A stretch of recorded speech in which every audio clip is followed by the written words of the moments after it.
स्वागत है आपका आपके अपने चैनल बालाजी स्टडी क्लासेस से। मैं विष्णु श्रीवास्तव स्वागत करता हूं।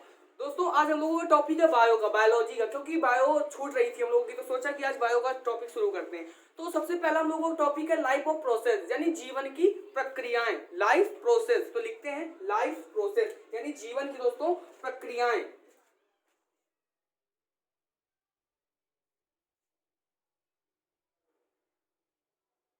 लाइफ प्रोसेस जीवन की प्रक्रियाएं इंपॉर्टेंट चैप्टर है।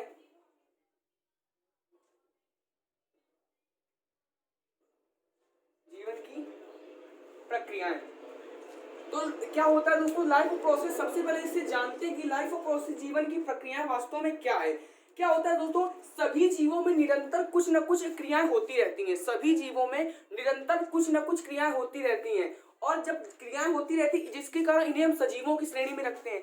जब भी क्या बोला मैंने कि सभी जीवों में कुछ न कुछ क्रियाएं होती रहती हैं, मतलब कुछ काम करते रहते हैं। अब टेबल है, टेबल तो कुछ काम करेगा नहीं, अगर इसे हम खिसकाएंगे तभी तो ये साइड में होगा, इसे थोड़ा सा पुश करेंगे तभी तो होगा। जैसे दोस्तों दरवाजा, गेट को जब हम थोड़ा सा पुश करेंगे तभी तो पीछे की तरफ जाएगा या आगे की तरफ जाएगा। लेकिन हम लोग अपनी इच्छा अनुसार आगे पीछे आवागमन कर सकते हैं। तो क्या मैंने बताया कि लाइफ ऑफ प्रोसेस जीवन की प्रक्रियाएं दोस्तों क्या है कि सभी जीवधारियों में निरंतर कुछ न कुछ क्रियाएं होती रहती हैं, जिन्हें हम सजीव की श्रेणी में रखते हैं। अब ये क्रियाएं कौन कौन सी है दोस्तों, इसके लिए सबसे एक अच्छा हेडिंग आती है श्वसन। तो दोस्तों श्वसन क्या होता है? श्वसन क्या होता है दोस्तों, लगातार O2 ग्रहण करना। O2 बोले तो ऑक्सीजन दोस्तों, O2 बोले तो ऑक्सीजन। तो क्या होता है कि लगातार ऑक्सीजन को ग्रहण करना तथा कार्बन डाइऑक्साइड का उत्सर्जन करना, यानी बाहर निकालना, श्वसन कहलाता है। तो लिखते हैं, सबसे पहले हेडिंग आती है आपकी श्वसन। श्वसन, तो दोस्तों श्वसन क्या होता है, लगातार O2 ग्रहण करने। क्या होता है दोस्तों, लगातार O2, O2 बोले तो ऑक्सीजन, लगातार O2 ऑक्सीजन ग्रहण करना। और क्या बताएं कि लगातार हम लोग क्या करते हैं, ऑक्सीजन को ग्रहण करते हैं ना, तो लगातार ऑक्सीजन ग्रहण करने तथा CO2 बोले तो कार्बन डाइऑक्साइड को दोस्तों बाहर निकालने। लगातार ऑक्सीजन को ग्रहण करने तथा कार्बन डाइऑक्साइड को बाहर निकालने की क्रिया को हम लोग दोस्तों श्वसन बोलते हैं। निकालने की क्रिया क्या दोस्तों कहलाती है आपकी, श्वसन। क्रिया श्वसन कहलाता है। तो बहुत ही सिंपल डिफिनीशन आपकी है कि पूछ देगा कि श्वसन क्या है। तो क्या होता है कि लगातार ऑक्सीजन को ग्रहण करना तथा कार्बन डाइऑक्साइड का उत्सर्जन करना, यानी बाहर निकालना, क्या कहलाता है, श्वसन कहलाता है। ठीक है ना। अब सेकंड नंबर पे आते हैं। सेकंड है कि पोषण। पोषण क्या है, भोज्य पदार्थों को खाना। मतलब जो भोज्य पदार्थ होता है जैसे कि दाल चावल रोटी सब्जी, जो हम लोग खाना खाते हैं, एक संतुलित आहार जिसे बोलते हैं। तो क्या होता है कि भोज्य पदार्थों को ग्रहण करना, पाचन यानी भोज्य पदार्थों को ग्रहण करना, इसके बाद क्या होता है पचाना तथा पचे पदार्थों को बाहर निकालना, क्या कहलाता है, पोषण कहलाता है। तो लिखेंगे क्या होता है दूसरी हेडिंग आपकी, पोषण। बेटा पोषण याद रखिएगा, पोषण। तो पोषण क्या होता है कि भोज्य पदार्थों को ग्रहण करना, भोज्य पदार्थों को ग्रहण करना। अब ग्रहण करना मतलब खा लेना, एक प्रकार से बोले तो ग्रहण करना। इसके बाद पचाना। अब क्या किया हम लोगों ने, खाया। भोज्य पदार्थों को ग्रहण करना, पचाना तथा पचे पदार्थों को अवशोषण कर तथा पचे पदार्थों को दोस्तों, मतलब जो पच गया पदार्थ, पचे पदार्थों को अवशोषण करके, पचे पदार्थों का क्या करके दोस्तों, अवशोषण करके, पचे पदार्थों का दोस्तों अवशोषण, मतलब कि जो अवशोषण कर लेते हैं, पचे पदार्थों का अवशोषण तथा अपचे पदार्थों को शरीर से, तथा अपचे पदार्थों का, अपचे पदार्थों को शरीर से क्या होता है। अब देखिए, पचे पदार्थों को हमने ग्रहण किया, फिर इसके बाद क्या किया, पचाया तथा पचे पदार्थों का अवशोषण किया, मतलब जिससे अवशोषण किया। इसके बाद अपचे पदार्थों को शरीर से बाहर निकालना, पदार्थों को शरीर से दोस्तों बाहर निकालना, बाहर निकालना क्या कहलाता है आपका? पोषण कहलाता है, पोषण कहलाता है, पोषण कहलाता है। दोस्तों इसका मतलब एक चीज समझ में आया कि क्या बोला मैंने? पच्य पदार्थों को मतलब भोज्य पदार्थों को सबसे पहले ग्रहण किया, फिर इसके बाद पचाया, फिर जो पचा हुआ पदार्थ हो उसको अवशोषण किया। अब दोस्तों अवशोषण की बात आती है तो जितना शरीर को विटामिन से जितना शरीर को आवश्यकता होती वो उतना ग्रहण किया, उतना उसने ग्रहण किया, बाकी जो हुआ मलगम के रूप में पदार्थों को निकाल दिया, तो वही हम लोग क्या कहलाता है? पोषण। और अवशोषण हुआ, पोषण हुआ। अब तीसरा देखते हैं, थर्ड नंबर, तीसरा बेटा आपका आता है उत्सर्जन। उत्सर्जन क्या आता है? उत्सर्जन। तो बेटा उत्सर्जन का मतलब तो समझ में आ गया होगा। उत्सर्जन का अभी मैं बता रहा हूँ बाहर निकालना। इसका एक अच्छा सा शब्द होता है कि बाहर निकालना। जैसे कि मैंने भी CO2 में बताया था ना आपको कि क्या होता है, CO2 बाहर निकालते हैं हम लोग। तो उत्सर्जन का मतलब क्या होता है बेटा? बाहर निकालना। तो उत्सर्जन में हम लोग क्या लिखेंगे? प्यारी सी लिखते हैं, प्यारा सी डिफिनीशन कि शरीर में बनने वाले अपशिष्ट, शरीर में बेटा बनने वाले अवशिष्ट। बेटा अवशिष्ट क्या होता है? अपशिष्ट होता है यानी बेकार पदार्थों। अपशिष्ट क्या होता है बेटा? बेकार पदार्थ। अपशिष्ट कामा बेकार पदार्थों। अब एक बात बताइए कि मैंने क्या बोला? शरीर में जितने बनने वाले अपशिष्ट बेकार पदार्थों को बाहर निकालना, पदार्थों को बेटा बाहर निकालना, बाहर निकालने की प्रक्रिया को क्या बोलते हैं हम लोग? निकालने की प्रक्रिया को हम लोग क्या बोलते हैं बेटा? उत्सर्जन बोलते हैं, उत्सर्जन बोलते हैं, उत्सर्जन बोलते हैं। तो बेटा क्या हुआ कि उत्सर्जन क्या होता है? शरीर में बनने वाले अपशिष्ट पदार्थ यानी बेकार पदार्थों को क्या होता है कि बाहर निकालने की क्रिया को हम लोग बोलते हैं उत्सर्जन। तो बेटा क्या हुआ आपका? श्वसन हुआ, और क्या हुआ? पोषण हुआ, उत्सर्जन हुआ। अब देखते हैं अगला नंबर जो हमारा फोर्थ नंबर है बेटा। फोर्थ नंबर आपका है यानी गमन। अब बेटा गमन का मतलब तो समझते होंगे ना आप लोग, इच्छानुसार आंतरिक ऊर्जा के कारण, इच्छानुसार आंतरिक ऊर्जा के कारण एक स्थान से दूसरे स्थान तक जाना क्या कहलाता है दोस्तों? आवागमन यानी गमन कहलाता है। इच्छानुसार मतलब मेरा मन हुआ तो मैं नल से जाके पानी भरूंगा, अपनी आंतरिक इच्छा होती है। जैसे कि आंतरिक इच्छा कब खराब होती है? जैसे कि थोड़ी सी तबीयत डिस्टर्ब हो जाए, यानी बुखार आ जाए, तो फिर नहीं मन होता है कि जाओ वहां से रख के दूध रखा है तो जाके उठा लो, मन ही नहीं होता है। अपनी आंतरिक ऊर्जा नहीं होती, नहीं बोलते कि मन नहीं काबू में, तो क्या होता है दोस्तों? आंतरिक ऊर्जा नहीं होती है, बेकार हो चुकी होती है। तो गमन क्या होता है कि आंतरिक ऊर्जा के कारण, जब मन की अंदर से काम है कि इच्छा की वो करना है तो करना है, तो बेटा आंतरिक ऊर्जा। तो गमन क्या कहलाते हैं? अपनी इच्छानुसार, इच्छानुसार आंतरिक ऊर्जा के कारण लिखते हैं गमन। बेटा गमन क्या है? इच्छानुसार। सबसे पहले लिखेंगे इच्छानुसार। इच्छा अनुसार क्या होता है? आंतरिक ऊर्जा के कारण एक स्थान से दूसरे स्थान, इच्छानुसार ये जरूर लिखिएगा, आंतरिक ऊर्जा के कारण, आंतरिक ऊर्जा के कारण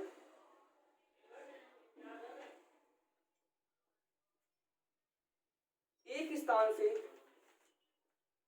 दूसरे स्थान तक दोस्तों क्या करना? भ्रमण करना यानी घूमना यानी जाना, भ्रमण करना क्या कहलाता है आपका बेटा? गमन कहलाता है, गमन कहलाता है। अब दोस्तों गमन का साधारण भाषा में घूमना जिसे बोलते हैं हम लोग गमन, वैसे तो बोल देते हैं गमन, सही शब्द में गमन ही बोलना चाहिए, लेकिन बोल देते हैं घूमना। तो वही क्या होता है? अपनी इच्छा अनुसार आंतरिक ऊर्जा के कारण एक स्थान से दूसरे स्थान तक जाना क्या कहलाता है? गमन कहलाता है। ठीक है ना? तो दोस्तों अब देखते हैं कि इसके नीचे बी नंबर देखते हैं। ठीक है ना बेटा?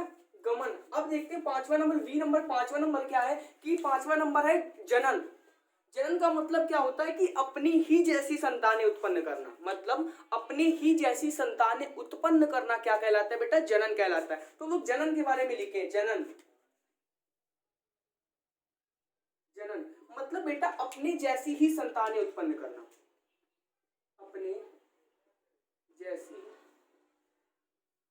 ही संतानें उत्पन्न करना, जनन कहलाता है बेटा आपका?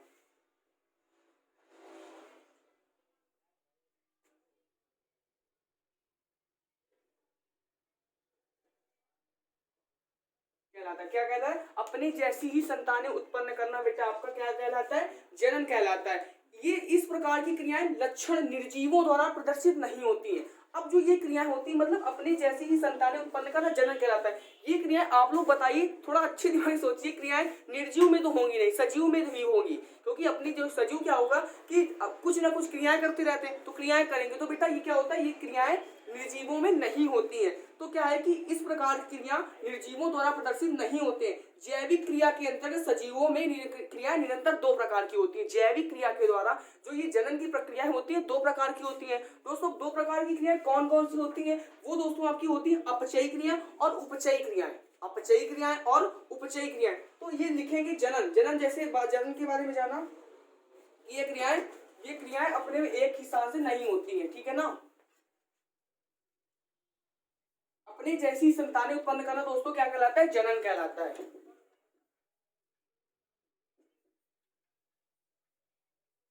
आशा करते हैं आपको पोषण, श्वसन और श्वसन पढ़ाया, पोषण पढ़ाया, गमन पढ़ाया, जनन पढ़ाया, तो आशा करते हैं कि समझ में आया होगा।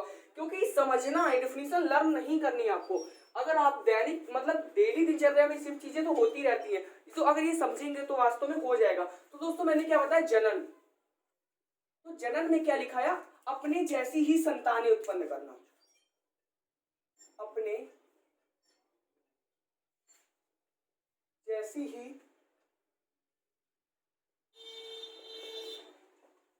संतानें उत्पन्न करना।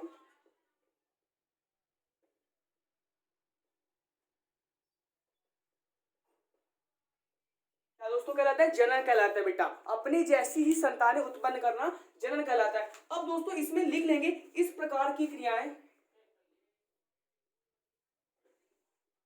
इस प्रकार की क्रियाएं,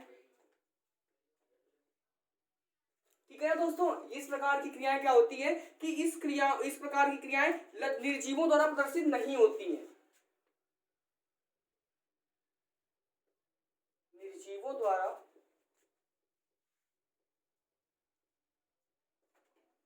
प्रदर्शित नहीं होती हैं। अब क्या हुआ कि इस प्रकार की क्रियाएं बोल दिए, लक्षण बोल दिए, तो निर्जीवों द्वारा प्रदर्शित दोस्तों नहीं होती है, यानी जैविक क्रियाओं के अंतर्गत। अब क्या होता है? जैविक क्रियाएं कौन कौन सी होती है दोस्तों? मैं बताऊंगा आपको कि जैविक क्रियाओं के अंतर्गत, जैविक क्रियाओं के अंतर्गत अब क्या होता है दोस्तों? जैविक क्रियाओं के अंतर सजीवों में निम्नलिखित, सजीवों में निम्नलिखित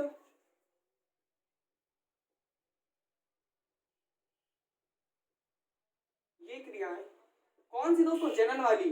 ये क्रियाएं दो प्रकार की होती हैं, दो प्रकार से होती हैं, दो प्रकार से होती है। कौन कौन सी होती है? पहली होती है उपचयी और दूसरी होती है अपचयी। पहली होती है आपकी उपचयी क्रियाएं, उपचयी क्रियाएं। और दोस्तों अगली होती है उपचयी क्रियाएं, उपचयी क्रिया, अपचयी क्रिया और उपचयी क्रियाएं। दोस्तों अपचयी क्रिया और उपचयी क्रिया, तो सबसे पहले अगर जनन की बात आ गई तो अपनी जैसी संतानें उत्पन्न करना क्या कहलाता है? जनन कहलाते हैं। इस प्रकार की क्रियाएं सजीवों में नहीं होती, निर्जीवों में नहीं होती हैं, और और क्या बोला कि जैविक क्रियाओं के द्वारा सजीवों में होती हैं। कितने प्रकार की होती है? दो प्रकार की होती है, अपचयी और उपचयी क्रिया। दोस्तों अपचयी जानते हैं, इन क्रियाओं को दोस्तों याद रखिएगा विध्वंसकारी भी बोलते हैं।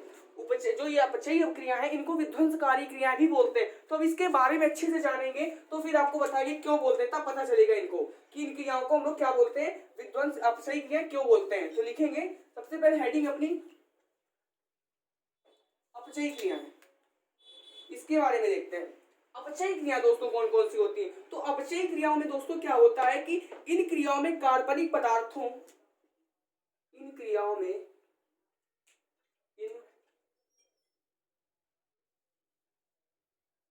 क्रियाओं में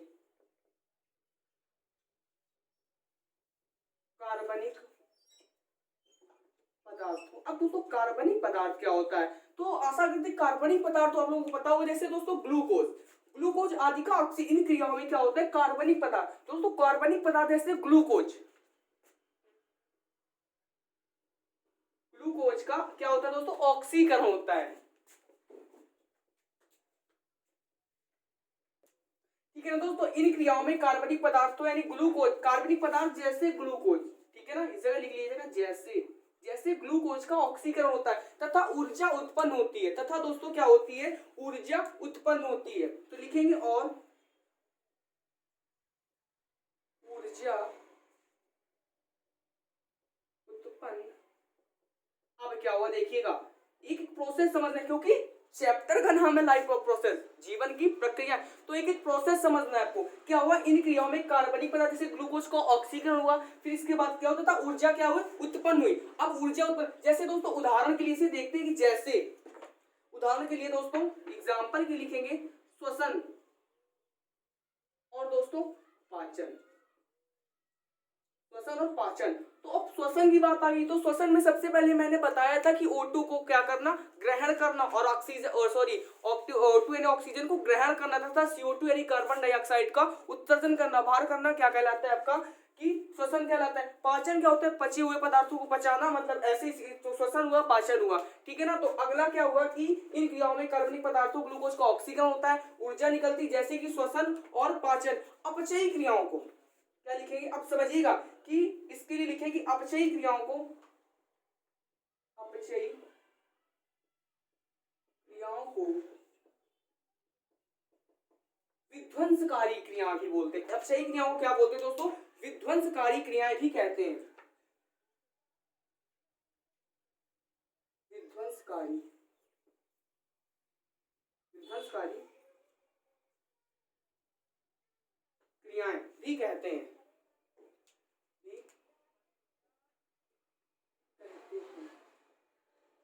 अब दोस्तों बात है विध्वंसकारी क्रियाएं क्या होती हैं, तो अब कुछ ना कुछ तो इसका रीजन होगा कि विध्वंसकारी क्रियाएं क्यों बोलते हैं। तो क्योंकि इनमें बड़े पदार्थों का छोटे पदार्थों में विघटन होता है। क्या होता है कि इसे विध्वंसकारी क्रियाएं क्यों बोलते हैं, इसका कोई ना कोई तो रीजन होगा। तो होता क्या है दोस्तों, क्योंकि इनमें जो बड़े पदार्थ होते हैं उनके छोटे पदार्थों का क्या होता है, विघटन होता है, यानी घटाव होता है, तो विघटन होता है। तो लिखेंगे क्योंकि इनमें बड़े पदार्थों का छोटे पदार्थों में विघटन होता है, बिकॉज इनमें बड़े पदार्थों में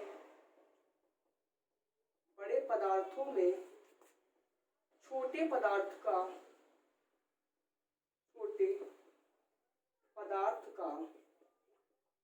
विघटन होता है। क्या होता है दोस्तों, इनमें बड़े पदार्थों में छोटे पदार्थों का विघटन होता है, विघटन होता है, और क्या होता है दोस्तों, ऊर्जा निकलती है, ऊर्जा निकलती है।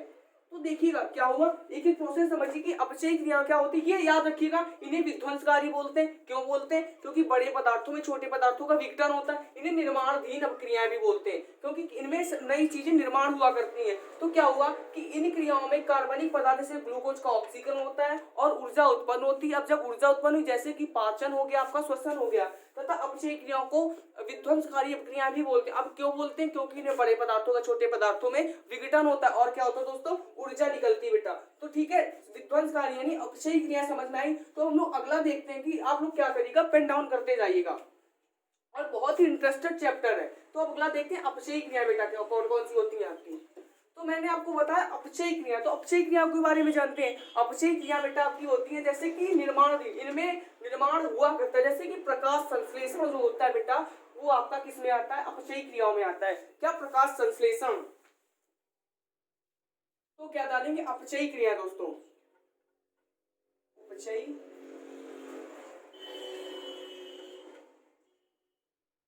क्रिया, ठीक है ना बेटा, उपचयी क्रिया। तो उपचयी क्रियाएं दोस्तों क्या होती है, तो उपचयी क्रियाएं होती हैं कि इन क्रियाओं में नए पदार्थों का निर्माण होता है। क्या होता है कि इन पदार्थों में नए पदार्थों का होता है निर्माण होता है, इस कारण इन्हें निर्माणकारी अभिक्रियाएं कहते हैं। क्या बोलते हैं, निर्माणकारी क्रियाएं भी बोलते हैं। तो इसमें लिखेंगे कि इस पदार्थों में, इन क्रियाओं में नए पदार्थों का निर्माण होता है, इन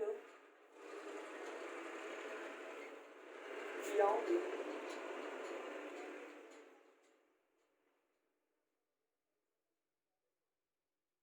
नए पदार्थों का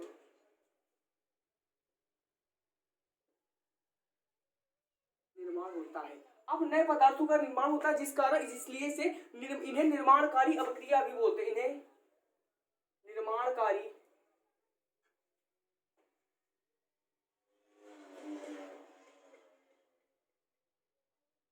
क्या बोलते हैं? निर्माणकारी क्रियाएं भी कहते हैं। क्रियाएं भी कहते हैं। अब बेटा जैसे कि क्या हुआ आपका प्रकाश संश्लेषण, सबसे अच्छा एग्जाम्पल है प्रकाश, आपका प्रकाश संश्लेषण। जैसे प्रकाश संश्लेषण। अब दोस्तों एक बात बताइए, उपचयी और अपचयी पढ़ा, ठीक है दोस्तों। एक की अपचयी और उपचयी क्रियाओं को सम्मिलित रूप को हम लोग उपापचयी क्रियाएं बोलते हैं। क्या बोलते हैं कि नोट करिएगा कि अपचयी और उपचयी क्रियाओं को सम्मिलित रूप को हम लोग क्या बोलते हैं? उपापचयी क्रियाएं बोलते हैं। तो हम लोग ऐसे लिख सकते हैं ना कि अपचयी अपचयी प्लस उपचयी इज इक्वल ऑफ बेटा उपापचयी।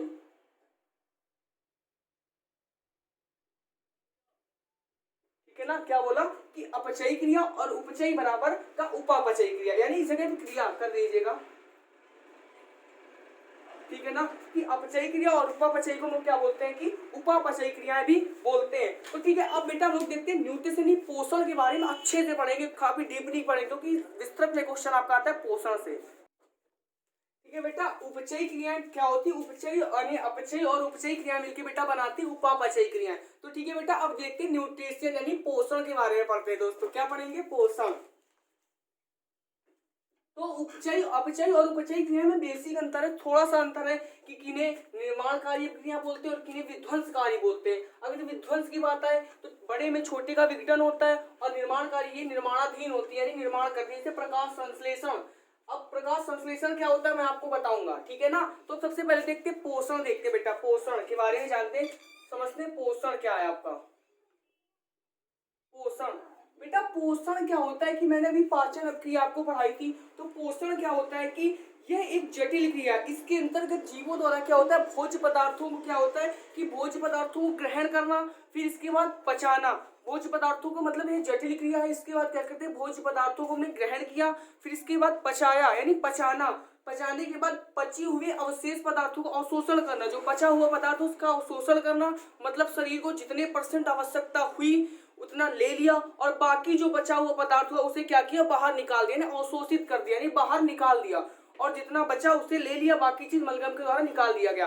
तो वही लिखते हैं पोषण क्या होता है। तो सबसे पहले लिखेंगे यह एक जटिल क्रिया है। यह जटिल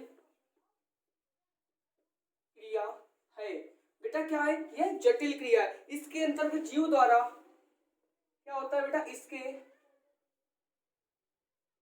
अंतर्गत जीव द्वारा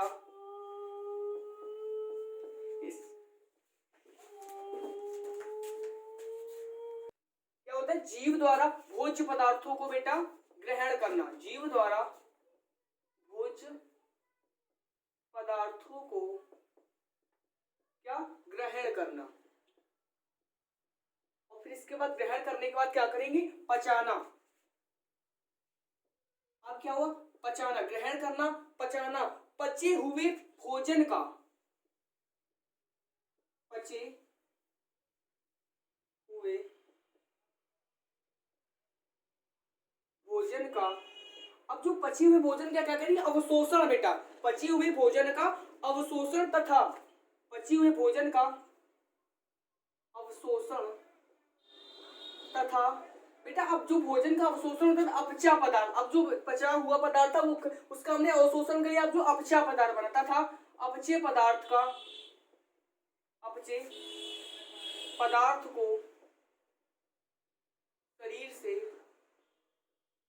उत्सर्जन करना होता है। क्या होता है बेटा? अपचय पदार्थ को शरीर से क्या करना होता है? उत्सर्जन होता है, उत्सर्जन होता होता है, ठीक है ना। तो क्या हुआ, जटिल अपक्रिया है जिसके अंदर जीव द्वारा भोजन मैंने आपको जो पाचन पढ़ाया था बेटा वैसे उसी को मैंने लिखा है, ठीक है, होता है। अब क्या होता है कि पोषक पदार्थ या भोज्य पदार्थ, पोषक पदार्थ बेटा, पोषक पदार्थ, पोषक पदार्थ इसे हम लोग क्या बोलते हैं या भोज्य पदार्थ, ठीक है ना। बात को समझिएगा, एक एक वर्ड समझिएगा, पकड़िएगा कि पोषक पदार्थ बेटा या भोज्य पदार्थ जीव में ऊर्जा उत्पादन, जीव में क्या करते हैं बेटा, ऊर्जा का उत्पादन करते हैं, जीव में ऊर्जा का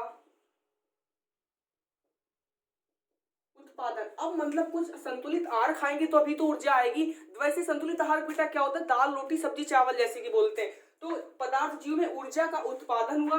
अब उत्पादन तथा वृद्धि एवं तथा, अब ऊर्जा का उत्पादन तथा वृद्धि एवं शरीर मरम्मत के लिए, तथा वृद्धि एवं शरीर मरम्मत के लिए पोषक, शरीर मरम्मत के लिए आवश्यक होता है बेटा, आवश्यक होता है, ठीक है ना। कि वही क्या बोला कि पोषण क्या होता है, लिख लेंगे पोषक, यानी यह जटिल क्रिया है, इसके अंतर्गत जीव द्वारा भोज्य पदार्थों को ग्रहण करना, पचाना, पचे हुए पदार्थ का अवशोषण तथा जब, अब समझिएगा, पचा हुआ पदार्थ का अवशोषण हो गया तथा अपचे पदार्थ को शरीर से उत्सर्जन करना पोषक होता है, ठीक है ना। पोषक पदार्थ या भोज्य पदार्थ जीवों में क्या होते हैं, ऊर्जा का उत्पादन करते हैं तथा शरीर में वृद्धि एवं मरम्मत के लिए आवश्यक होता है बेटा, ठीक है ना। अब पोषण विधि के आधार पर वर्गीकरण देखते हैं, ठीक है बेटा। तो क्या हुआ, आवश्यक होता है। अब हेडिंग लिखिए पोषण विधि के आधार पर जीवों का वर्गीकरण। अब वर्गीकरण कैसे होता है, ठीक है ना। पोषण विधि के आधार पर जीवों का वर्गीकरण कई प्रकार से होता है, निम्न प्रकार से होता है। तो ठीक है, लिखेंगे पोषण विधि के आधार पर जीवों का वर्गीकरण, पोषण विधि के आधार पर पोषण विधि के आधार पर जीवों का वर्गीकरण।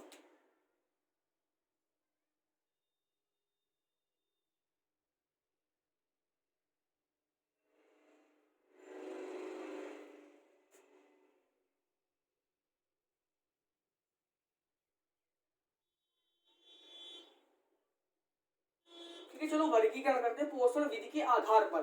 तो पोषण विधि के आधार पर जीवों का, पोषण विधि के आधार पर जीवों का वर्गीकरण निम्न प्रकार से होता है। तो निम्न प्रकार कौन कौन से हैं, तो सबसे पहला बेटा आता है स्वपोषी जीव।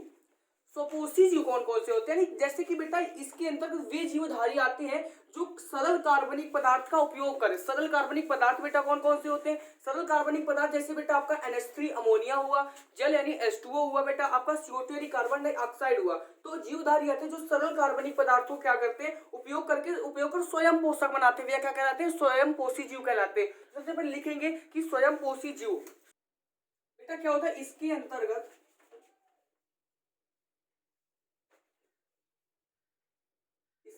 क्या होता है कि स्वपोषी जीव में क्या होता है बेटा, इसके अंतर्गत वे जीवधारी आते हैं, वे जीवधारी आते हैं जो सरल कार्बनिक पदार्थ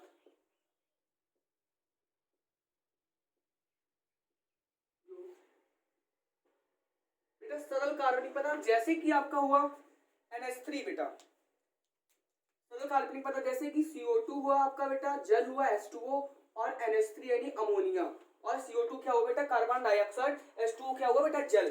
सरल कार्बनिक पदार्थ CO2 H2O NH3 का उपयोग कर, क्या होता है, का उपयोग कर,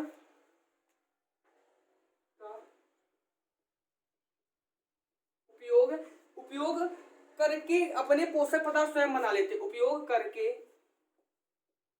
अपने पोषक पदार्थ स्वयं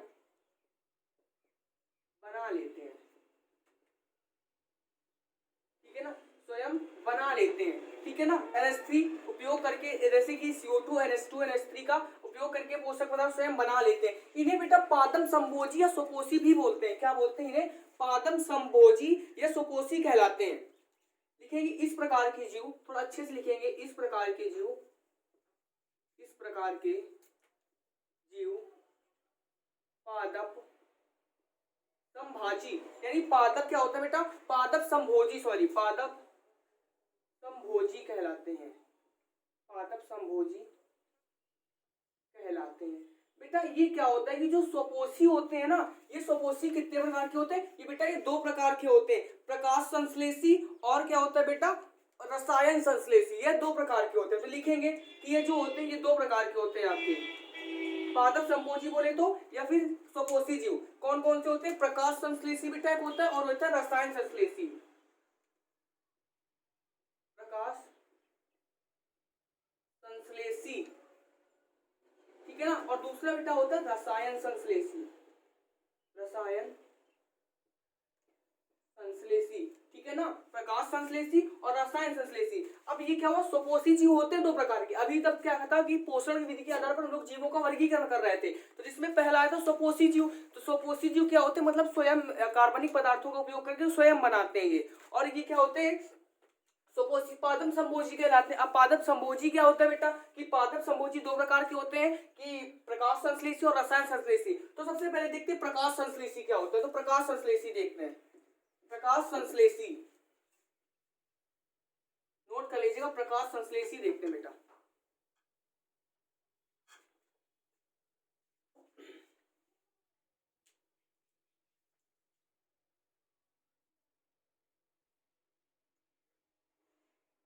साफ होगा लिख लेते हैं एक बार फिर।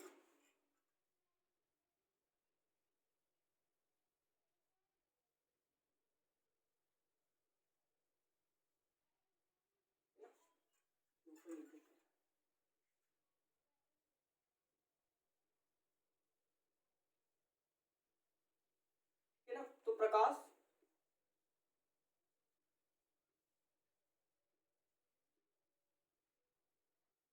प्रकाश संश्लेषी क्या होता है, तो प्रकाश संश्लेषी ये जीव पर्णरहिम की सहायता से, यही जीव पर्णरहिम की सहायता से, पर्णरहिम दोस्तों वास्तव में क्लोरोफिल तो नाम सुना होगा ना, तो पर्णरहिम हरिम क्या होता है, क्लोरोफिल की सहायता से सौर ऊर्जा, ये जीव पर्णहरिम की सहायता से, पर्णहरिम क्लोरोफिल, ठीक है ना, पर्णरहिम की सहायता से क्लोरोफिल की सहायता से सौर ऊर्जा रासायनिक ऊर्जा ग्लूकोज में बदलते हैं। पर्णहरिम क्या होता है, पर्णहरिम की सहायता से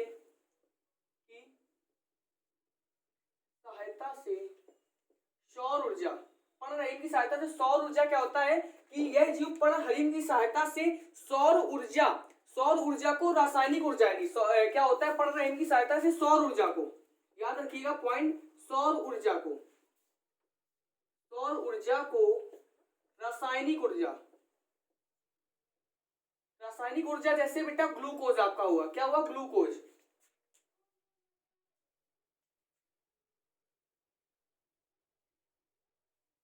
जैसे ग्लूकोज, तो क्या हुआ कि ये जीव पर्णहरिम की सहायता से सौर ऊर्जा को रासायनिक ऊर्जा ग्लूकोज में क्या करते हैं, एक्सचेंज यानी बदलते हैं, चेंज करते हैं, बदलते हैं, ठीक है ना, बदलते हैं। फिर क्या हुआ कि इस क्रिया में CO2 तथा H2O, इस क्रिया में CO2 तथा H2O या CO2 तथा H2O का उपयोग, इस क्रिया में क्या होता है बेटा, इस क्रिया में CO2 व H2O, बेटा CO2 क्या हुआ, कार्बन डाइऑक्साइड, तथा H2O क्या हुआ, हरे पादपों, यानी CO2 का उपयोग कहाँ करते हैं दोस्तों, कुछ जीवाणुओं में होता है कि CO2 तथा H2O का उपयोग कच्चे पदार्थ के लिए किया जाता है, CO2 तथा H2O का उपयोग कच्चे पदार्थों में किया जाता है,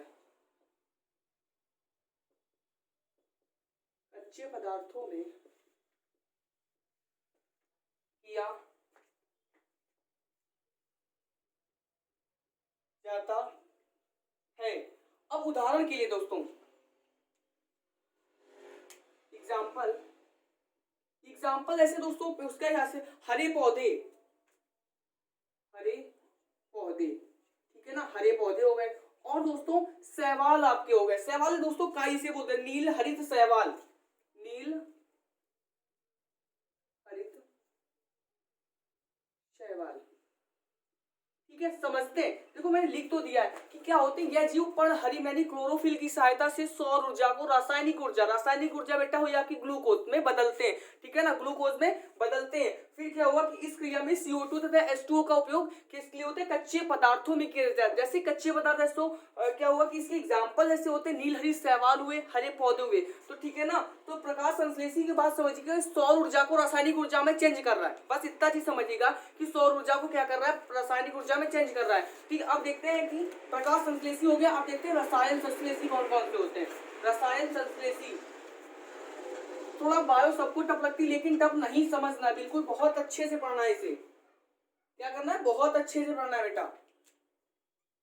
रसायन संश्लेषी देखते हैं, बी नंबर डालते हैं, वो ए था तो क्या करेंगे बी नंबर, तो क्या हो जाएगा बेटा रसायन संश्लेषी।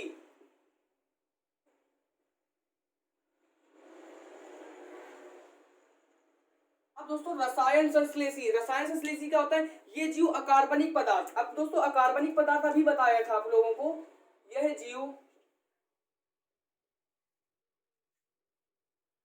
अकार्बनिक।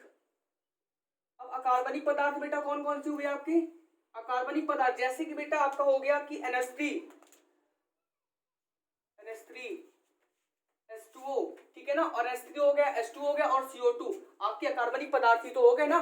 तो क्या होता है बेटा कि ये जीव NH3 H2O और तथा CO2 अकार्बनिक पदार्थ आदि की ऑक्सीकरण से, आदि के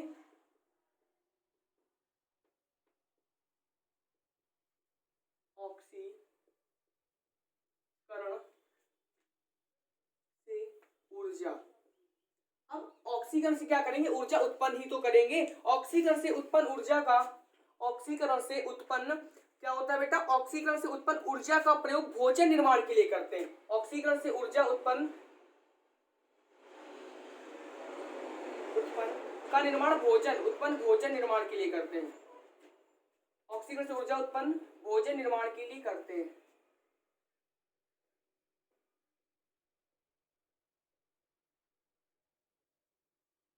भोजन निर्माण के लिए क्या करते हैं कि ऑक्सीकरण से ऊर्जा जो उत्पन्न होती है इसका प्रयोग कहाँ करते हैं, भोजन निर्माण के, जैसे कि गंधक जीवाणु जिसे सल्फर बैक्टीरिया बोलते हैं दोस्तों, एग्जाम्पल गंधक जीवाणु, गंधक अपना भोजन उत्पन्न ऊर्जा का उत्पन्न प्रयोग दोस्तों, प्रयोग, ठीक है ना।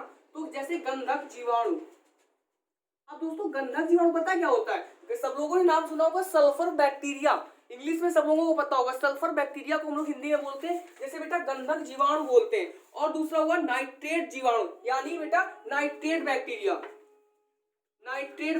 बेटा आपका हुआ, ठीक है ना बेटा। यह जीव कार्बनिक पदार्थ जैसे NH3 H2O CO2 आदि के ऑक्सीकरण से ऊर्जा उत्पन्न प्रयोग भोजन निर्माण के लिए करते हैं। जैसे बेटा गंधक जीवाणु, नाइट्रेट जीवाणु हो गया, ठीक है ना। तो अब ये भी दो नंबर प्रकार के होते थे, भौतिक संश्लेषी और रसायन संश्लेषी। तो बेटा प्रकाश संश्लेषी माफ करिएगा। तो अगला होता है आपका विषमपोषी। स्वपोषी हम लोग हेडिंग पढ़ रहे थे, स्वपोषी के अंदर दो आए थे कि प्रकाश संश्लेषी और रसायन संश्लेषी, तो ये मेरे कंप्लीट हुए, ठीक है। दूसरा नंबर बेटा आपका आता है कि परपोषी और विषमपोषी। तो बेटा परपोषी और विषमपोषी क्या होते हैं, इसमें क्या होता है, इसमें क्या होता है, वे मानव या जानवर या जैसे बोल सकते हैं कि प्रोटिस्टस आते हैं जो क्या करते हैं, स्वयं भोजन बनाते हैं। यानी बेटा कि स्वयं क्या करते हैं, जीवाणु आ जाते हैं, ये जीव अपना भोजन स्वयं नहीं बना पाते हैं, इसके लिए स्वपोषी जीवों दूसरे पर निर्भर होते हैं। क्या होता है, दूसरों पर निर्भर होते हैं। जैसे कि देखते हैं क्या होता है, विषमपोषी देखते हैं। विषमपोषी को एक और नाम से जानते हैं, अभी मैंने बताया कि विषमपोषी क्या होता है, कि विषमपोषी या परपोषी। तो देखते हैं दूसरा नंबर,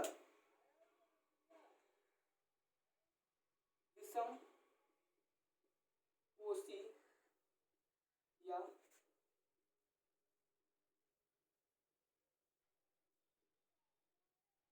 परपोषी। तो विषमपोषी इसके अंतर्गत मानव, जानवर क्या होता है बेटा, इसके अंतर्गत क्या होता है, मानव, ठीक है ना, मानव, फिर जानवर, फिर कवक और प्रोटिस्टस का नाम सुना है आप लोगों ने बेटा। क्या होता है कि प्रोटिस्टस, और यहाँ प्रोटिस्टस। अब अभी आगे आएगा टॉपिक तो मैं बताऊंगा बहुत अच्छे से, इसके बारे में बताऊंगी प्रोटिस्टस क्या होता है। तो इसके अंतर्गत मानव, जानवर, कवक, प्रोटिस्टस, कई प्रकार के जीवाणु आदि आते हैं। कई प्रकार के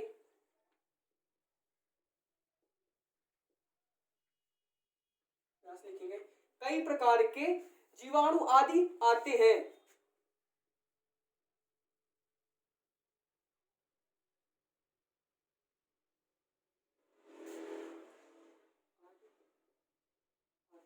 ठीक है ना। अब इसके अंदर कई प्रकार के क्या हुआ, जीवाणु आदि आते हैं। तो और क्या होता है, ये जीव अपना भोजन स्वयं नहीं बना पाते, ये जीव अपना भोजन स्वयं नहीं बना पाते हैं। ये इसके लिए स्वपोषी जीवों पर प्रत्यक्ष या अप्रत्यक्ष रूप से निर्भर रहते हैं। मतलब यह जीव अपना भोजन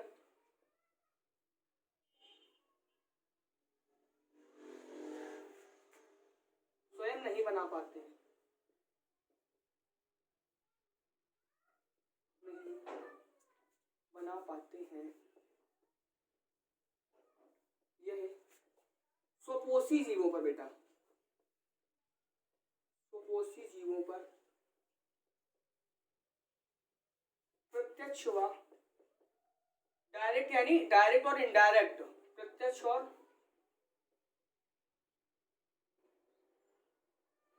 अप्रत्यक्ष रूप पर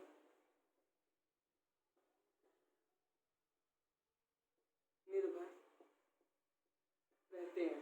ठीक है ना। क्या होता है कि परपोषी मतलब उसमें क्या होता था, प्रकाश संश्लेषण यानी क्लोरोफिल से क्रिया होती थी। तो प्रकाश से जो सौर ऊर्जा से ग्लू रासायनिक ऊर्जा में बदलते थे। तो वही होता है कि मानव स्वयं भोजन नहीं बना पाते, निर्भर रहते किस पर, सॉरी क्या बोलते थे, स्वपोषी यानी जो भोजन बनाते थे प्रकाश संश्लेषण से, उसी पर ये जो जीवाणु होते निर्भर रहते हैं। और यह जो पोषी जीवों पर प्रत्यक्ष व अप्रत्यक्ष, डायरेक्ट हो या फिर इनडायरेक्ट, दोनों रूप से इन पर निर्भर रहते हैं। ठीक है ना। तो बेटा अगला देखते हैं कि भोजन के प्रकार के आधार पर विषम पोषी जीवों को निम्नलिखित कई बार, जो भोजन के आधार पर इनको जो है लिखेंगे, भोजन के आधार पर, भोजन के आधार पर इनको निम्न रूपों में विभक्त किया गया है, विभक्त किया गया है। ठीक है ना। इनको भोजन के आधार निम्न रूपों में क्या किया गया, विभक्त किया गया है बेटा। इंग देखते हैं थोड़ा, विभक्त किया गया है। ठीक है बेटा, कि भोजन के आधार को निम्न रूपों में विभक्त किया। अब कौन कौन से होते हैं, सब लोग नाम जानते हो। शाकाहारी हुआ आपका बेटा, मांसाहारी हुआ, सर्वाहारी हुआ, केनिबल्स हुआ। केनिबल्स पता है वो क्या होता है, चलो मैं बताऊंगा।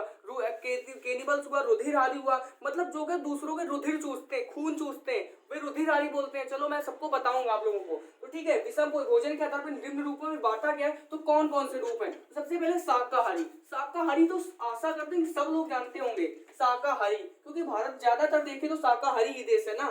तो शाकाहारी बेटा क्या होता है कि ये भोजन के रूप में केवल शाकाहारी,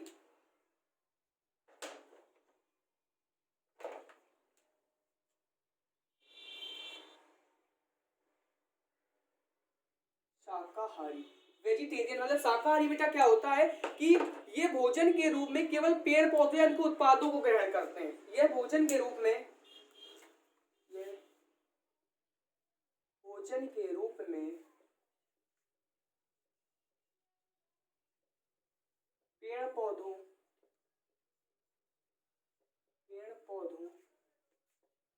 व पेड़ पौधों से बने जो उत्पन्न, पेड़ पौधों व उत्पन्न या इनसे उत्पन्न लिखते हैं, ऐसे लिखेंगे, इनसे उत्पन्न, उत्पन्न क्या उत्पन्न, उत्पाद जो होते हैं जैसे फल हुए, ये सब चीजें, उनसे उत्पन्न उत्पाद को ग्रहण करते हैं। ठीक है ना, ग्रहण करते हैं। अब जैसे कौन ग्रहण करता है इसका बताइएगा। तो जैसे गाय हो गया आपका एग्जाम्पल, जैसे बेटा गाय हो गया, हो गई, ठीक है ना, घोड़ा हो गया, खरगोश हो गई, खरगोश हो गया, ठीक है ना, गाय घोड़ा खरगोश बकरी, ये मांसाहारी थोड़ी ना होते हैं। गाय भी मांसाहारी नहीं होती है, क्योंकि हिंदू के लिए सबसे पवित्र है। घोड़ा भी होता है, खरगोश और बकरी क्या होते हैं, शाकाहारी जीव होते हैं। अब बेटा मांसाहारी देखते हैं, मांसाहारी कौन कौन से जीव आते हैं, मांसाहारी देखते हैं।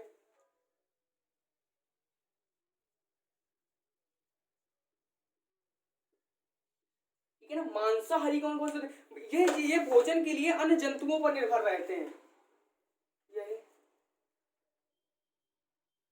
भोजन के लिए अन्य जंतुओं पर निर्भर रहते हैं। जैसे बेटा एग्जाम्पल एग्जाम्पल सब लोग, शेर जंगल का राजा है तो शेर, और बेटा चीता, चीता चीता पैंथर माने चीता, ठीक है ना। शेर हो गया बेटा आपका, चीता हो गया, और बता सकता है कोई? और जैसे लोमड़ी हो गया बेटा, लोमड़ी, लोमड़ी, ठीक है ना। और सर्प हो गया, सांप भी मांसाहारी में आता है। और क्या हो गया बेटा? सर्प हो गया, शेर हो गया, लोमड़ी हो, और दोस्तों भेड़िया, ये सब क्या है? हाँ, ये मांसाहारी बोल सकते हैं क्योंकि आजकल का मनुष्य भी खाने लगा है मांस। तो यह भोजन के लिए अन्य जंतुओं पर निर्भर रहते हैं, जैसे शेर हो गया, चीता हो गया, लोमड़ी हो गया, सर्पहारी, भेड़िया। लेकिन जो मनुष्य आता है वो सर्वाहारी में होता है। तो बेटा आप देखते हैं क्या, सर्वाहारी यानी जो सबको दोनों चीजें खाता है, सर्वाहारी। सर्वाहारी बेटा क्या होता है? तो सर्वाहारी में होता है कि ये भोजन के लिए पादपों तथा जंतुओं दोनों पर निर्भर रहते हैं। ये भोजन के लिए, यह भोजन के लिए, अब दोस्तों पादप यानी शाकाहारी मैंने पढ़ा कि भोजन के लिए पेड़ पौधों यानी कि उत्पाद हो गया, ठीक है ना, कि निर्भर रहते हैं। ये भोजन के लिए पादपों तथा, अब भोजन के लिए अन्य जंतु, भोजन तथा जंतुओं, जंतु बोलते हैं मांस जो खाते हैं। तो ये क्या हो गया कि भोजन के लिए पादपों तथा जंतुओं दोनों पर निर्भर रहते हैं, तथा जंतुओं दोनों पर निर्भर रहते हैं। बेटा जैसे निर्भर रहते हैं कि कौन कौन से निर्भर रहते हैं? जैसे सबसे प्यारा एग्जांपल है मनुष्य यानी मानव,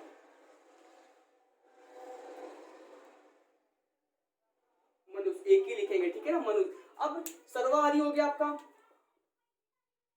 ये नंबर डालते हैं, ए बी सी डी, ठीक है ना, सर्वाहारी हुआ। अब सर्वाहारी के बाद बेटा आता है केनिबल्स। क्या होता है? केनिबल्स। अब केनिबल्स क्या होता है बेटा? केनिबल्स, ठीक है ना। केनिबल्स क्या होता है? ये जीव अपनी जात के जीवों को भोजन के रूप में प्रयुक्त कर लेते हैं। ये जीव अपनी ही, केनिबल्स क्या होता है कि अपनी ही जात के लोगों को भोजन के रूप में प्रयुक्त कर लेते हैं। अपनी जात के, जैसे बेटा कुछ मछलियां हो गई आपकी, हाँ इसका अच्छा एग्जांपल दिया हुआ है, मछलियां हो गई तो क्या होती? केनिबल। कुछ मछलियां हो गई, जैसे बेटा सर्प हो गया, सांप बिच्छू हो गया बेटा, ये सब क्या करते हैं? कॉकरोच हो गया। तो ये जीव केनिबल्स की श्रेणी में आते हैं, मतलब अपनी ही जात के, सांप को खा लेगा, और बिच्छू का। कुछ मछलियां होती हैं जो समुद्री मछलियां, जो मछलियां को ही खा लेती हैं। तो बेटा एनिमल्स क्या होता है कि बिच्छू का तो पढ़ा होगा कि ये ऐसा कौन सा जीव है, शायद ऐसा कुछ आता है कि कौन सा जीव है जो अपनी माँ को ही खाना शुरू कर देता है। तो जैसे ये जन्म लेते हैं बिच्छू तो अपनी माँ को ही खाना शुरू कर देते हैं। तो यानी इससे पता चला कैनिबल्स क्या होते हैं कि अपनी ही जाति के भोजन, जाति के लोगों को भोजन में प्रयोग करते हैं। जैसे कि बेटा मैंने बता दिया आपको, तो लिखेंगे कैनिबल्स। तो कैनिबल्स में हम लोग क्या लिखेंगे? ये जीव अपनी ही जाति के, यह जीव अपनी ही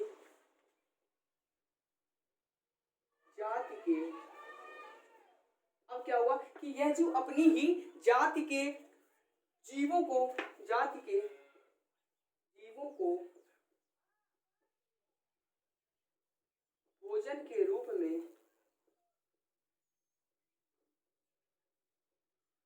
क्या करते हैं? उपयोग करते हैं, उपयोग करते हैं। बेटा जैसे कौन कौन से होते हैं? जैसे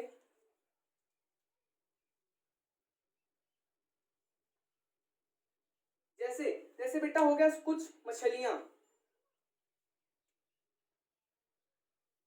कुछ मछलियां होती, सब नहीं होती बेटा, कुछ होती हैं, कुछ मछलियां। और बेटा सर्प हो गया, बिच्छू हो गया आपका, ठीक है ना, सर्प हो गया, कुछ मछलियां हो गई, सर्प हो गई, बिच्छू। और बेटा इसमें कॉकरोच भी आता है, कॉकरोच भी आता है, लिख सकते हैं, लिखना चाहो तो कॉकरोच, कॉकरोच, ठीक है ना, कॉकरोच। अब डी नंबर हो गया, तो अब क्या देखते हैं? ई नंबर देखते हैं। अब अगला है बेटा कि रुधिहारी, ई है बेटा रुधिहारी,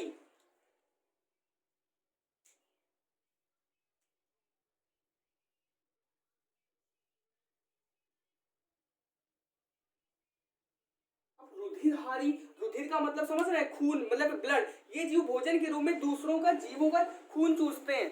अब जोंक का नाम सुना होगा, थोड़ा अच्छा नाम है कि रुधिरहारी। रुधिर का मतलब हारी, हरने वाला, मतलब रुधिर समझिएगा, एक एक शब्दों को समझिएगा, आपकी डेफिनेशन बन जाएगी। तो रुधिरहारी मतलब खून चूसने वाला। तो ये क्या करते हैं कि दूसरों के खून पर निर्भर रहते हैं, यानी खून चूसते हैं। तो लिखेंगे कैसे रुधिरहारी में बेटा? लिखेंगे कि ये जीव भोजन के रूप में दूसरों के, यह जीव भोजन के रूप में बेटा क्या करते हैं? भोजन के रूप में क्या करते हैं? दूसरे जीव का, दूसरे जीवों का ब्लड यानी खून, ब्लड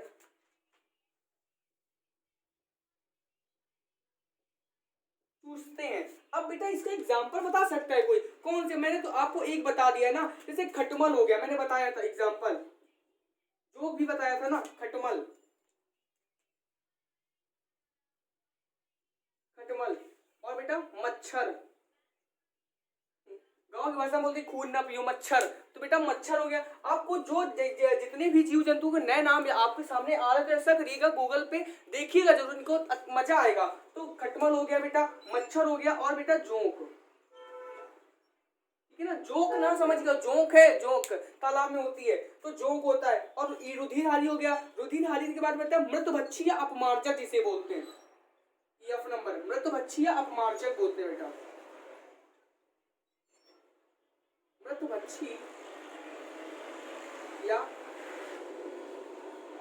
अपमार्जक।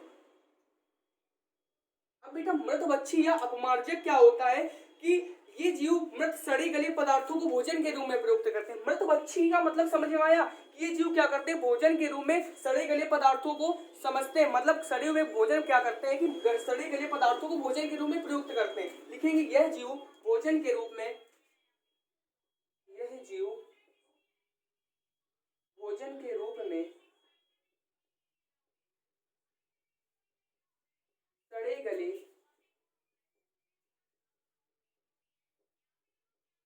जीवों को प्रयोग करते हैं।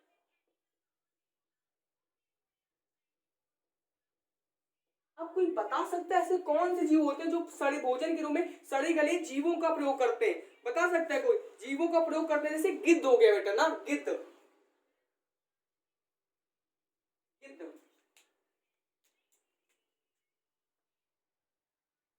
जैसे कौवा। अब बेटा एक बात बताइएगा, क्वेश्चन आंसर मतलब आता नहीं, गिद्ध की संख्या क्यों कम हो रही है? क्योंकि एक दवा होती है डाइक्लोफेनाल बेटा होती है। कौन सी दवा होती है? डाइक्लोफेनाल होती है। तो गिद्ध का मतलब होता है बेटा, शायद आईएएस का क्वेश्चन है, प्री का मैं बता दूं ऐसे। तो गिद्ध का क्या क्वेश्चन है? गिद्धों की संख्या क्यों कम हो रही है? तो बेटा इसमें था कि डाइक्लोफेनाल एक दवा आती है जो, जिसके कारण ये खाते हैं, जैसे जीव जंतु, जैसे भैंस को इन्होंने, भैंस मतलब ये फेंक दी गई और इसे खाया तो डाइक्लोफेनाल इनके अंदर पहुंच जाता है। तो जो डाइक्लोफेनाल के अंदर गिद्धों की संख्या क्या हो रही है बेटा? कम हो रही है, ठीक है ना? तो अब मृतभक्षी अपमार्जक, चलो अब इसके ऊपर देखते हैं, नीचे आएंगे तो मृतभक्षी हो गया। अब दूसरा देखते हैं परभक्षी। परभक्षी क्या होते हैं? मतलब ये क्या करते हैं? अपने जीव जंतु भोजन के रूप में क्या करते हैं? इन्हें कुछ खाने को नहीं मिलेगा तो ये जो अपने छोटे, मतलब उनके पर अत्याचार करेंगे। समझिएगा, परभक्षी में क्या होता है? उन पर अत्याचार करेंगे, मतलब अपने छोटे जीवों को खाना शुरू कर देंगे। जो ठीक है बेटा, परभक्षी, मैंने बताया परभक्षी,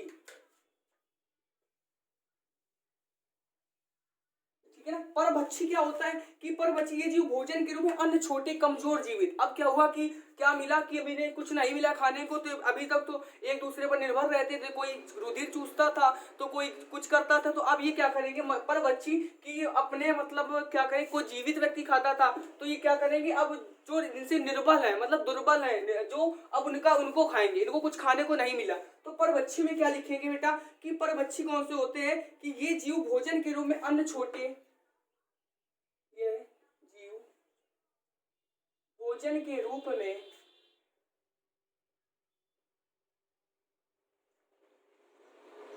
अन्य छोटे जीवित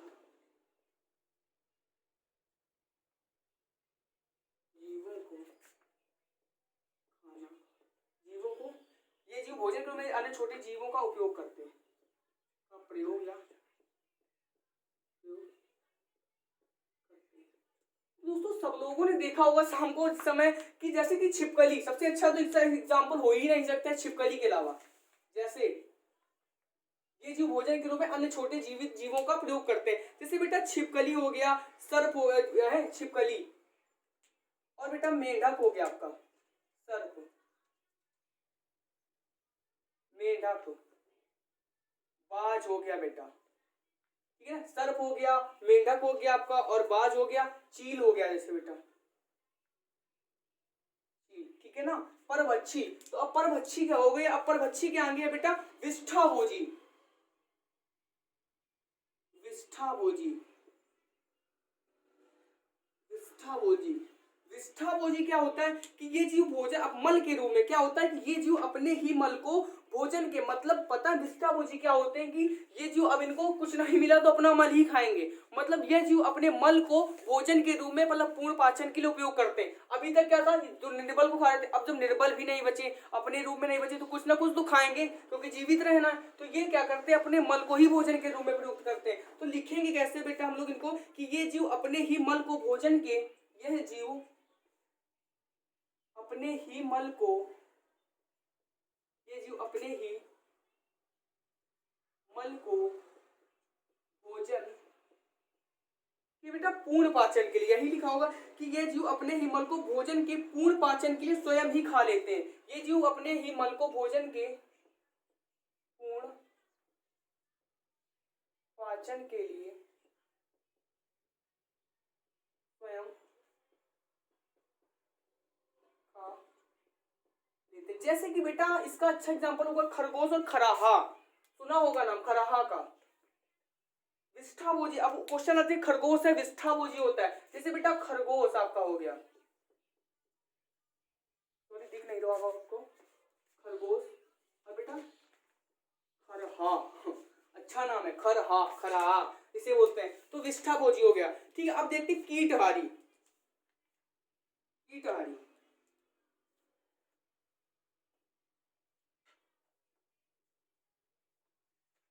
कीटहारी।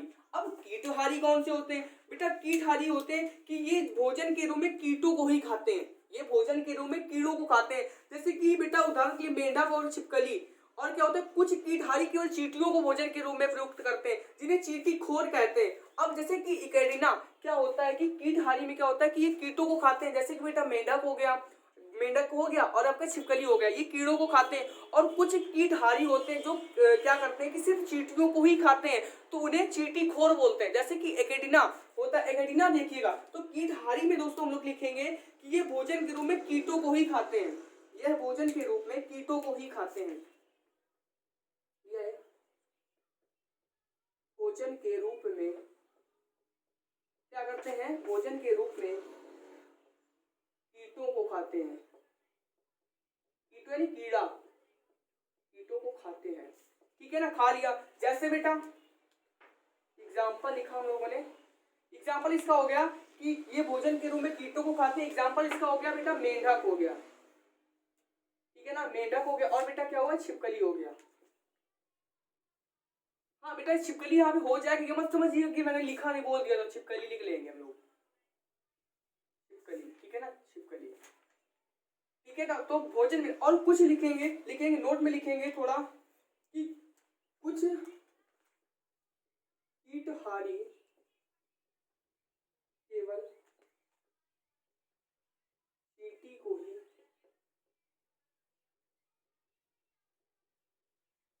भोजन के रूप में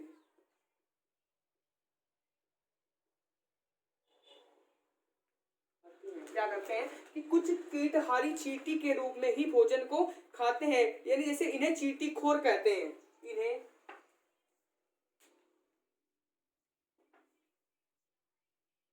और खोर तो सब लोगों ने सुना होगा ना, चींटी खोर, एक ये भी होता है सुनिए चींटी खोर, इन्हें क्या बोलते हैं चींटी खोर, ये नाम तो याद हो जाएगा, खोर कहते हैं। अब चींटी खोर किन्हें कहते हैं, अब कुछ कितना प्यारा नाम है, नाम तो बहुत अच्छा है चींटी खोर का, जैसे इकिडिना, कितना प्यारा नाम एकिडिना, एकिडिना। अब देखिएगा आप लोग सर्च करिएगा कि एकिडीना क्या होता है। चींटीखोर तो पता चलेगा नहीं चींटीखोर कहते हैं, लेकिन एकिडीना में कौन से जीव आते हैं, कैसे होते हैं, कितने छोटे होते हैं, कितने बड़े होते हैं। कमेंट में फोटो सेंड करिएगा, बताइएगा कि हमें क्या होते हैं एकिडीना। कीटहारी, ठीक है बेटा। अब देखते हैं अन्नभोजी। क्या बोलते हैं? अन्नभोजी। अन्नभोजी, अन्नभोजी। अब बेटा अन्नभोजी तो पता होगा, जो सिर्फ अन्न को ही खाते हैं। अन्न क्या होता है? संतुलित आहार, दाल चावल रोटी सब्जी, और ये सब्जी गोभी की सब्जी, यानी कई सारी सब्जियां होती हैं। तो क्या करते हैं, अन्नभोजी में लिखेंगे कि ये जीव ये जीव अनाज के दानों को ही भोजन के रूप में, यह जीव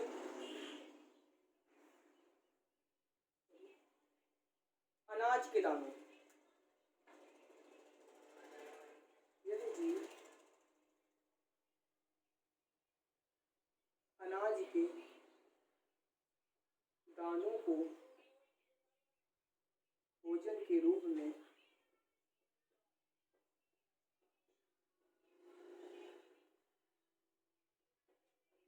प्रयोग करते हैं। जैसे बेटा क्या होता है कि क्या मतलब वो जीव अनाज के रूप में दानों के प्रयोग करते हैं। जैसे कि बेटा होते कबूतर, कबूतरों के लिए कबूतर, हाँ चिड़िया भी हो जाए, चिड़िया दाना ही तो खाती हैं। कि ये जो अनाज के दानों के, कबूतर के लिए कुछ भी डाल दो, मतलब खाएगा तो यही ना, कि ये जीव अनाज के दानों के भोजन के रूप में प्रयुक्त करते हैं। अब बेटा अगला आता है मत्स्यभोजी।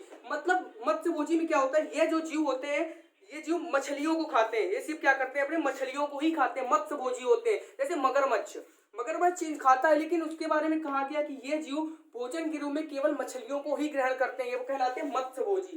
लिखेंगे मत्स्यभोजी, मत्स्यभोजी। मत्स्यभोजी बेटा क्या होता है, यह जीव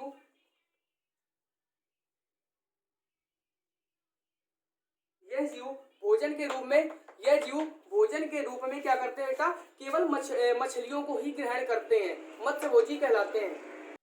मत्स्यभोजी, यह जीव भोजन के रूप में मछलियों को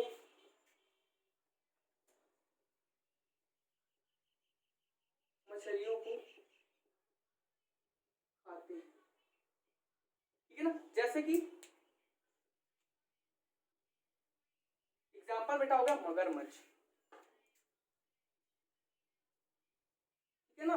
तो समझ ही गए, बहुत अच्छे से मैंने समझाया, आशा करते हैं समझ में आया होगा। वीडियो बहुत लंबा हो चुका है, नहीं तो मैं और आगे बताता। तो बेटा आगे तीसरा नंबर अपना है मृतोपजीवी, फिर ऑटोस्मर्ट, परजीवी, कई प्रकार से ऐसे, फिर पोषक पदार्थ पढ़ेंगे, कार्बोहाइड्रेट्स जानेंगे, वसा के बारे में जानेंगे, प्रोटीन जानेंगे, विटामिन जानेंगे, खोज किसने की, कौन से किसमें विटामिन पाया जाता है। तो बहुत ही अच्छा चैप्टर है, तो इसे समझेंगे। तो जितना आपको पढ़ाया है, तो आपको क्या करना है कि पेन डाउन तो करते जाना, और इसको एक बार पढ़ लेना है। जब पेपर में जाएंगे तो आपको एक एक चीज याद आती जाएगी, क्योंकि मैंने हेडिंग से समझाया। बस एक हेडिंग देखिएगा और समझिएगा। हेडिंग देख के बस एक ये याद करिएगा एग्जांपल, तो विष्ठाभोजी, विष्ठाभोजी क्या होता है, जीव भोजन के लिए अपने मल को प्रयोग करते हैं। बस ऐसे ही करिएगा। और आप लोग मेरे चैनल को लाइक करिए, सब्सक्राइब करिए, और सहयोग थोड़ा दीजिए, शेयर कर दीजिए अच्छे से। और चलो मिलते हैं फिर बेटा नेक्स्ट बार, बाय बाय।